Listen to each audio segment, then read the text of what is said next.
جہنم ہی تھا، میں تو جاتا مجھے سرکار نے جانے نہ دیا۔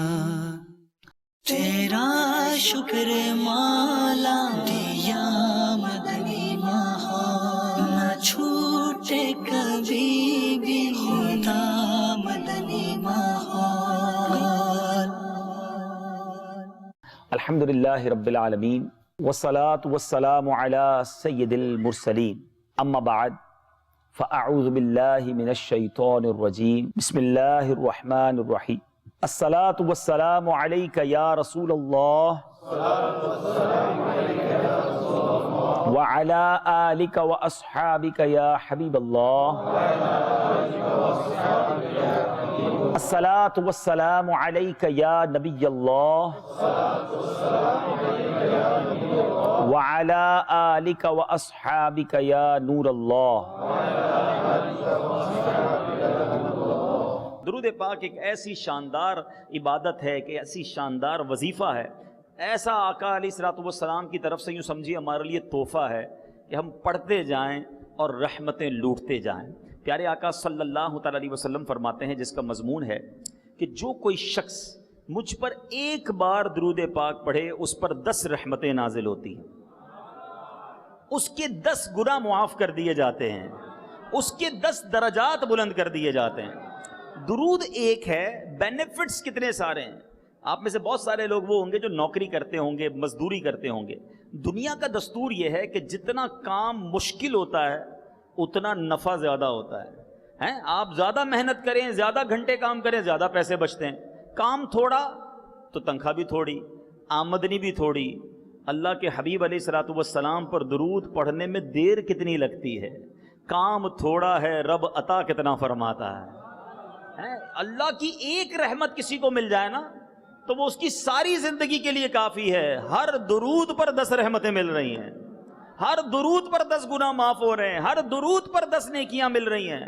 اور یہ ایک فضیلت نہیں ہے، حدیث کی کتابوں میں درود پاک کے فضائل پر پورے پورے چیپٹر ہیں۔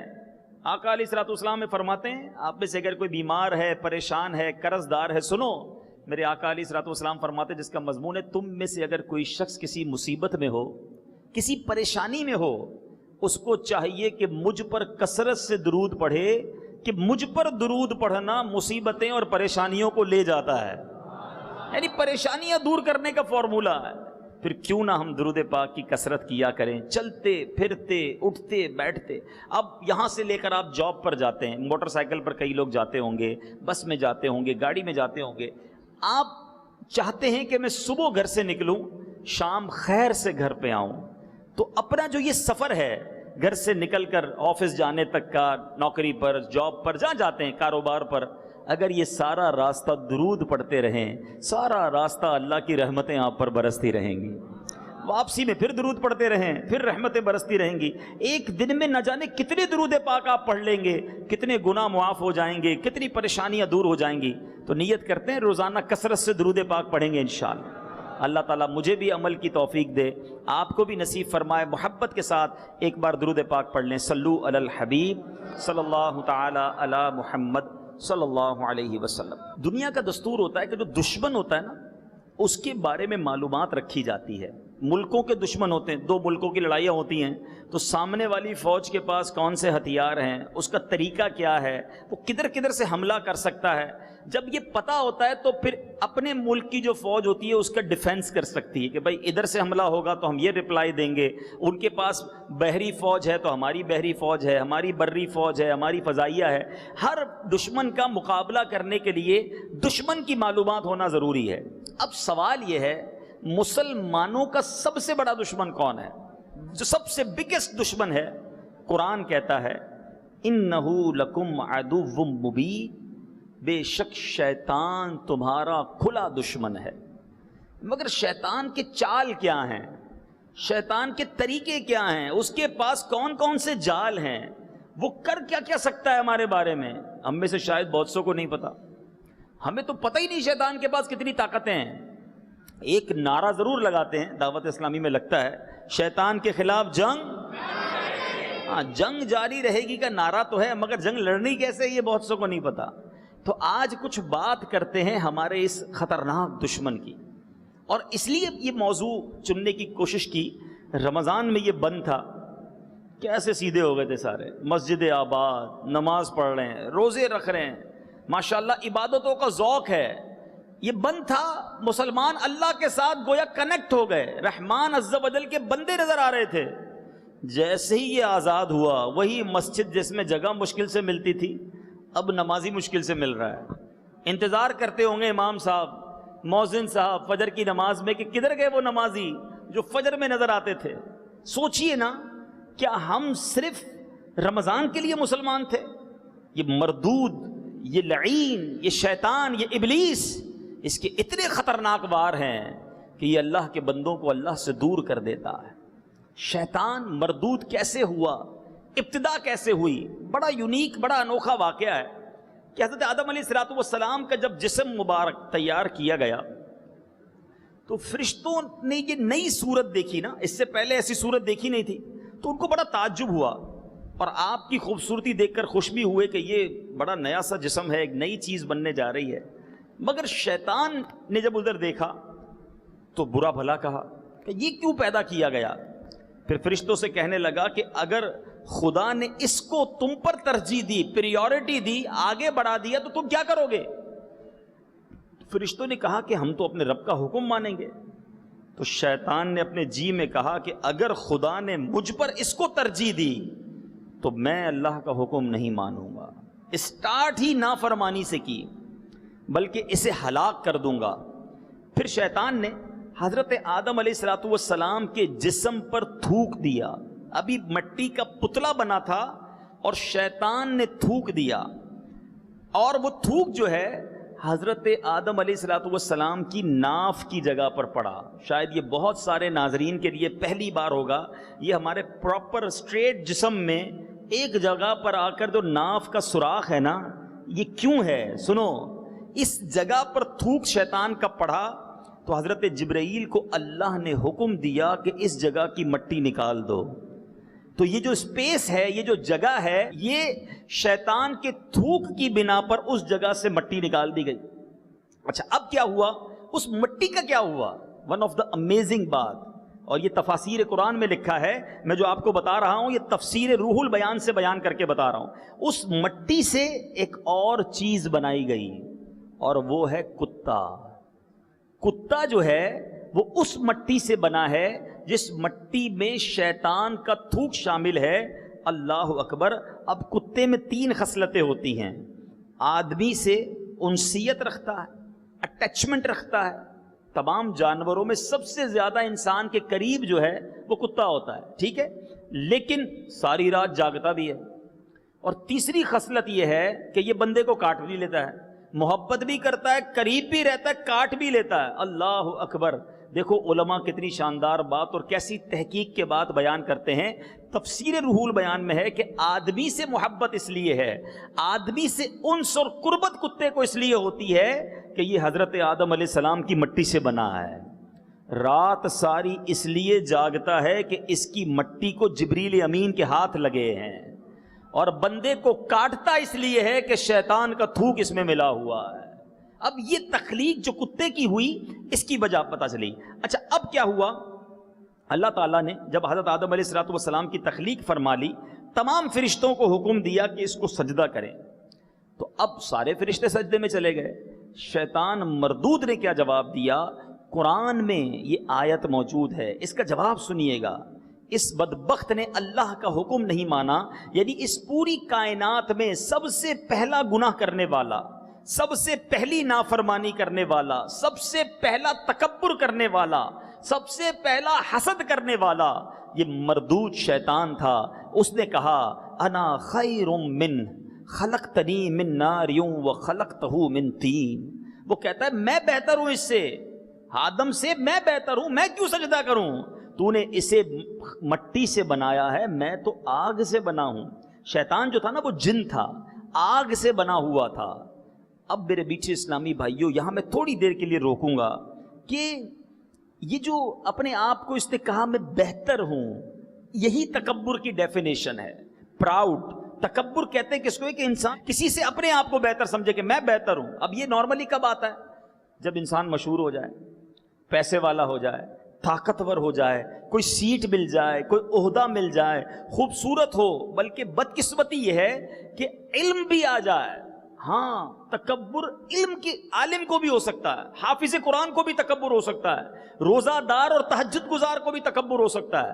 انسان جب 5 ٹائم نماز پڑھتا ہے نا، وہ سمجھتا ہے دیکھو یار میں 5 ٹائم کا نمازی تو ہوں، یہ تو نماز ہی نہیں پڑھتا. پورے رمضان کے روزے رکھے، اس نے ایک بھی روزہ نہیں رکھا. میں تو تہجد پڑھتا ہوں، یہ تو جمعہ بھی نہیں پڑھتا. یہ جو کمپیریزن ہے نا کہ میں بہتر ہوں، شیطان نے ایک بار کہا تھا انا خیر من. What is the definition? اس کا مطلب کیا ہے؟ میں اس سے بہتر ہوں. ساری عبادتیں، ساری ریاضتیں. شیطان پہلے سے مردود نہیں تھا، فرشتوں کا استاد تھا، معلم الملکوت کہا جاتا تھا، جنت کا خزانچی تھا، مگر وہ برباد ہو گیا ایک بار تکبر کر کے. آج وہ شخص سوچے جو روز تکبر کرتا ہے، وہ اس کا بنے گا کیا؟ کہ جو روز پراؤڈ کرتا ہے کہ میں بہتر ہوں، بھائی میرا خاندان بڑا ہے، میں فلاں زبان بولنے والا ہوں، ان کی تو زبان یہ ہے، یہ تو فلاں قوم سے تعلق رکھتے ہیں، یہ تو پیسہ ہی نہیں ہے ان کے پاس، غریب جھونپڑی میں رہنے والے، میں پیسے والا، میں طاقتور، میں سیٹ والا، میں خوبصورت، یہ کالا، یہ جناب اس کا چہرہ اچھا نہیں ہے. جس جگہ پر وہ لوگ جو یہ سوچتے ہیں کہ میں بہتر ہوں، پیسے والا اللہ کا شکر ادا کرے کہ مولا تیری مہربانی دینے والا بنایا، مانگنے والا نہیں بنایا. طاقتور سوچے کہ یا اللہ تیری مہربانی، تو نے طاقت دی، میرے اپنا کچھ نہیں ہے. مگر پرابلم یہ ہے، جب منصب ملا، جب خوبصورتی ملی، جب طاقت ملی، جب دولت ملی، انسان گیا تکبر کی طرف. اور سوچئے یہ کتنی بری بلا ہے. ایک بار کہنا انا خیر من اسے برباد کر گیا قیامت تک کے لیے. اور جو روز تکبر کر رہا ہو اس کا بنے گا کیا؟ اللہ مجھے اور آپ کو عاجزی کی توفیق عطا فرمائے، تکبر کی لعنت سے محفوظ فرمائے. اچھا، شیطان نے یہاں پر اپنا فلسفہ پیش کیا. بڑی خوبصورت بات علماء نے لکھی. شیطان نے کیا فلسفہ دیا؟ میں بہتر ہوں. ریزن کیا؟ میں آگ سے بناؤں، یہ مٹی سے بنا. اٹ مینز وہ یہ کہنا چاہتا ہے کہ آگ بہتر ہے مٹی سے. اللہ اکبر. مفسرین قرآن نے، علماء اہل سنت نے کیا شاندار اس فلسفے کا رد کیا کہ یہ تھیوری ہی غلط ہے کہ آگ جو ہے وہ مٹی سے بہتر ہے. اللہ اکبر. ذرا سنتے جائیے، ایمان آپ کا تازہ ہو جائے گا. آپ فرماتے ہیں، علماء کہتے ہیں کہ آگ کا مٹی سے افضل ہونا بالکل صحیح نہیں ہے، کیونکہ آگ میں تیزی ہوتی ہے، تیش ہوتا ہے، بے قراری پائی جاتی ہے، اور انہی باتوں سے تو تکبر آتا ہے. جبکہ مٹی جو ہے اس میں سکون ہوتا ہے، وقار ہوتا ہے، بردباری ہوتی ہے، انکساری پائی جاتی ہے. تو مٹی سے حضرت آدم کو بنایا گیا، اس کے آگ سے تخلیق ہوئی تھی، اس لیے اس میں تکبر بھی تھا. اللہ اکبر. اور فرمایا کہ جنت کی مٹی جو ہے وہ مشک کی خوشبو سے بہتر اس سے خوشبو آ رہی ہوگی. جنت کی جو مٹی ہے جناب وہاں مشک سے بہتر ہوگی. تو جنت میں مٹی تو ہے، آگ نہیں ہے. تو بہتر کیا ہوا؟ افضل کیا ہوا؟ آگ جہنم میں ہے، جنت میں مٹی ہے. پھر فرمایا مٹی جو ہے وہ امانت سنبھالنے والی ہے. آپ کوئی بھی چیز مٹی میں دبا دیں، کچھ عرصے بعد آپ نکالیں وہ محفوظ رہتی ہے، اور کسی چیز کو آگ میں ڈال دیں تو آگ اسے برباد کر دیتی ہے. تو پتہ چلا کہ آگ سے مٹی افضل ہے. بالکل اسی طرح علماء فرماتے ہیں کہ مٹی جو ہے اس کو آگ ختم نہیں کر سکتی، مگر مٹی آگ کو بجھا سکتی ہے. تو سبحان اللہ، بہت سارے دلائل کے بعد علماء لکھتے ہیں کہ ایک بات یہ سمجھ آتی ہے کہ کچھ لوگ اپنے فلسفے بڑے پیش کرتے ہیں. قرآن و حدیث کا جب حکم آ جائے نا، رب کی طرف سے کوئی حکم آ جائے، اب اپنی عقل کے گھوڑے نہیں دوڑانے، پھر ہمیں لبیک کہنا ہے. اور فرشتوں نے ایسا کیا، جیسے رب نے سجدے کا حکم دیا، سب سے پہلے جبریل امین سجدے میں گئے، مقرب فرشتے سجدے میں گئے، اور سارے فرشتے سجدے میں چلے گئے. تو یہ ماننا، یہ فالو کرنا، یہ فرشتوں کا کام ہے. نہ ماننا، فلسفہ پیش کرنا، اپنی تھیوری پیش کرنا، اپنا کوسچن مارک کریٹ کر دینا، یہ شیطان کا کام ہے. جیسے آج کل چند لوگ عجیب عجیب سے کوسچن مارک کریٹ کرتے ہیں کہ جناب یہ سمجھ نہیں آتا کہ مرد کو ایک بندے کی گواہی ایک ہے، عورت کو 2